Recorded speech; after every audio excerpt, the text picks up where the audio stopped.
ஃபாரின்ல இருக்கவங்க நல்லா சம்பாரிப்பாங்க. அவங்க யார்கிட்டயாவது ஹெல்ப் கேட்டு பார்க்கலாமே அப்படின்னு சொல்லிட்டு, ஃபாரின்ல இருக்கிற தமிழ் ரேப்பர்ஸ், அதுவும் இங்கிலீஷ் ரேப்பர்ஸ்லாம் சர்ச் பண்ணல. தமிழ் ரேப்பர்ஸ் அவங்க தான் வந்து நம்மளோட மனச புரிஞ்சுப்பாங்க. ஒரு தமிழன் தான் இன்னொரு தமிழனோட மனச புரிஞ்சுப்பான்னு சொல்லிட்டு, தமிழ் ரேப்பர்ஸோட அ டீட்டெயில்லாம் வந்து யார் யார் இருக்காங்க அப்படின்னு சொல்லிட்டு பார்த்துட்டு இருந்தேன். அப்ப 2 பேர் வந்தாங்க. ஒரு 2 பேரு யுஎஸ்ஏல இருந்தாங்க. 2 பேருக்கும் நான் வந்து என்னோட ப்ரொஃபைல வந்து அனுப்பிச்சு விட்டேன். அப்போ வந்து அறிவொளி அப்படின்னு வந்து ஒரு ரேப்பர் இருக்காரு.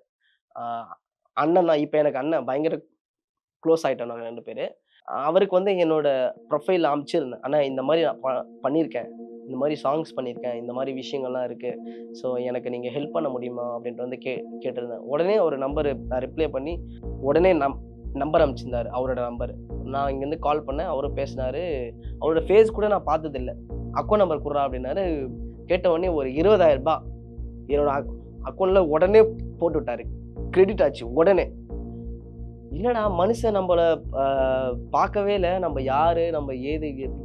என்னன்னே கேட்கல. அ ஒ ஒ உடனே அனுப்பிச்சு விட்டாரே! அப்டின்ற ஒரு எண்ணம் எனக்குள்ள இருந்துச்சு. அவரு அனுப்புன காசுல ஒரு பாட்டு ஒண்ணு பண்ணேன். "ஏன் பிரச்சனை? எதுக்கு பிரச்சனை?" அப்டின்ற ஒரு சோசியல் இஷ்யூ பேஸ் பண்ணி ஒரு சாங் ஒண்ணு பண்ணேன்.